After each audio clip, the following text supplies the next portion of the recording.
the day Constantinople finally fell. Part 1. The City That Refused to Die. For more than 1,000 years, Constantinople stood at the crossroads of Europe and Asia. It had survived emperors, invasions, civil wars, plagues, and countless sieges. Armies came and went, but the great walls of Constantinople remained.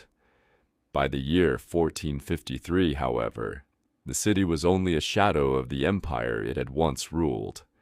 The Byzantine Empire had been reduced to little more than Constantinople and a few scattered territories. The population had fallen dramatically, the treasury was nearly empty, and the city desperately needed help from Christian Europe. But one man was determined to change everything. His name was Mehmed II, the young Sultan of the Ottoman Empire. Mehmed was only 21 years old, but he had a goal that generations of Ottoman rulers had failed to achieve. He wanted Constantinople.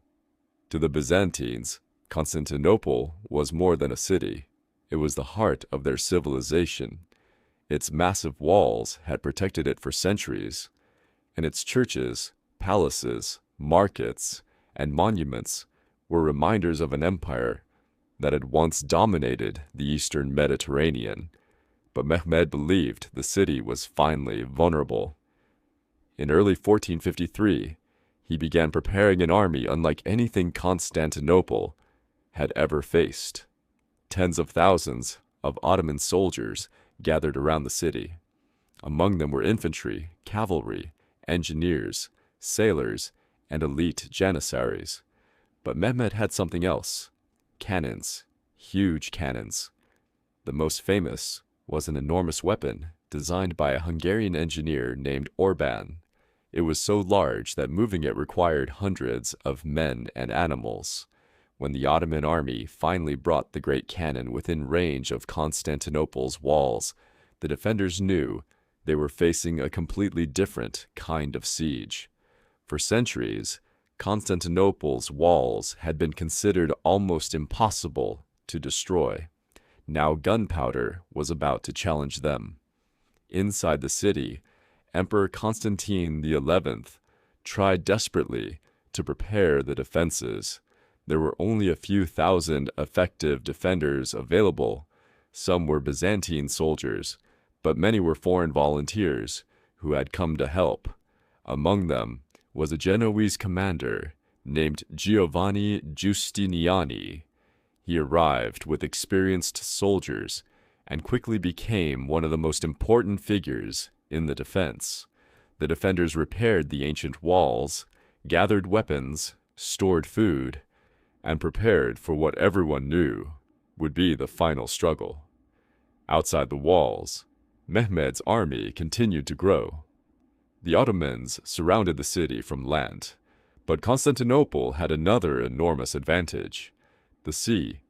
The Golden Horn, a sheltered harbor beside the city, was protected by a massive iron chain stretched across its entrance. The chain prevented Ottoman ships from entering. Mehmed had expected this, and he had a remarkable solution. Instead of trying to break the chain, he decided to move his ships over land. Wooden logs were placed along a route across the hills. The ships were pulled over them, allowing the Ottoman fleet to bypass the chain and enter the Golden Horn from another direction. When the defenders woke up and saw Ottoman ships inside the harbor, they realized something terrifying. The city was being surrounded from every direction. Then, on April 6th, 1453, the siege truly began. The Ottoman cannons opened fire. The sound was enormous. Each shot shook the ground and sent massive stones crashing into the ancient walls. The defenders rushed to repair the damage. During the day, Ottoman artillery destroyed sections of the walls. During the night, Byzantine soldiers worked desperately to rebuild them. Every destroyed section had to be filled with earth, wood, stones, and whatever material they could find. The city was running out of time. For weeks, the pattern continued. Cannons fired. Walls collapsed. Defenders repaired them. Ottoman soldiers attacked. The defenders pushed them back. But every day, the situation became worse. Mehmed could replace his losses. Constantinople could not. Inside the city, food became scarce. People began to fear that the end was approaching. Yet Constantine XI refused to surrender. He knew that if the walls failed, there would be nowhere left to retreat. The emperor reportedly moved among the defenders, encouraging them and inspecting the defenses. He was not simply defending a city. He was defending the last remains of the Byzantine Empire. Meanwhile, Mehmed prepared for the final assault. He understood that the walls could not withstand endless bombardment forever. His army needed only one major breakthrough. And eventually, they found one. Near the land walls was a section that had become especially damaged by artillery. The defenders repaired it again and again, but the Ottoman guns continued pounding it. The final days of the siege were filled with tension.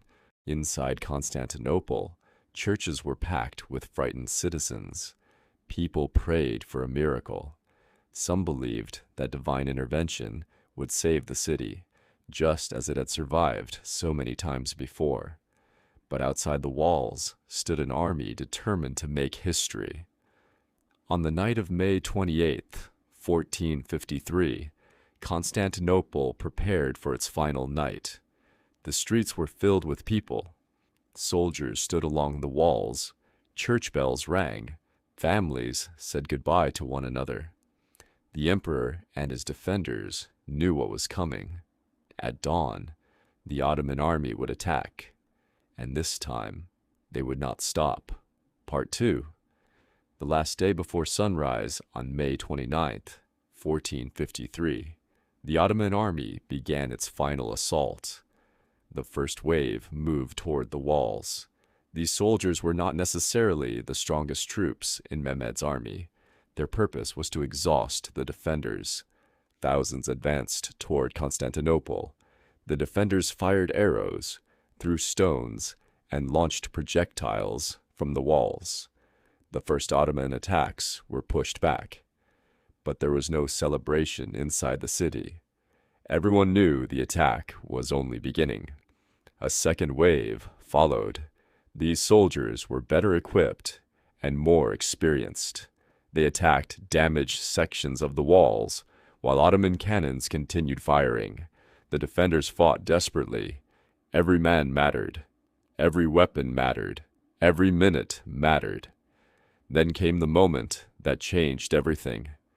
Giustiniani, the Genoese commander who had been leading the defense, was seriously wounded. He was carried away from the fighting. His soldiers began to lose confidence. The defense was becoming disorganized.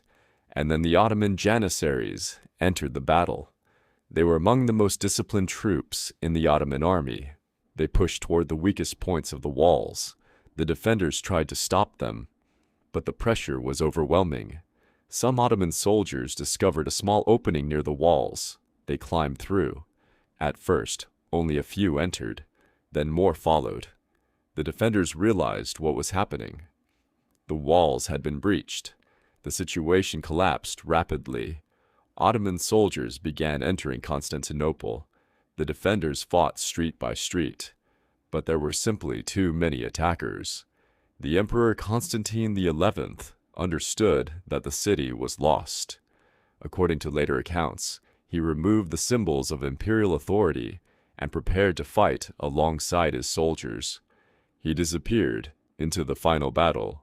His exact final moments remain uncertain, but Constantine XI became remembered as the last Byzantine emperor. By sunrise, the Ottoman flag was flying over Constantinople.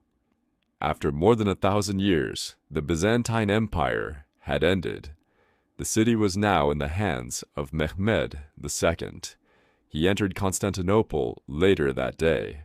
The young sultan had achieved what generations of rulers had failed to accomplish. He had conquered the greatest city of the medieval world. But the fall of Constantinople was more than the end of an empire. It changed history. The Ottoman Empire gained control of one of the most strategically important cities on earth. Constantinople became the center of Ottoman power and would eventually become known as Istanbul. The ancient Byzantine capital had become the capital of a new empire. The conquest also shocked Christian Europe. Many people had believed Constantinople would survive forever. It had survived Arab armies, Crusaders, Bulgars, Persians, and countless other enemies.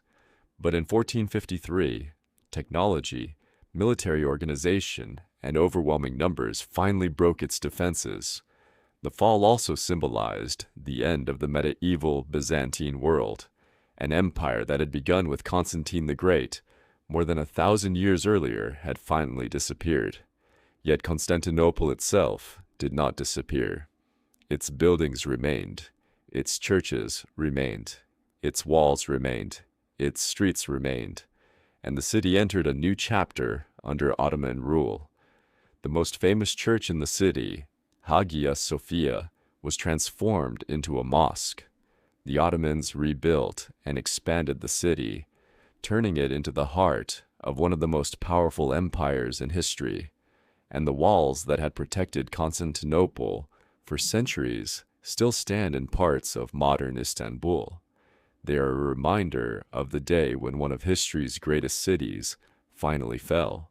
For more than 1,000 years, Constantinople had stood against the world. On May 29th, 1453, the world finally entered its gates, and with that, the Roman Empire in the East came to an end.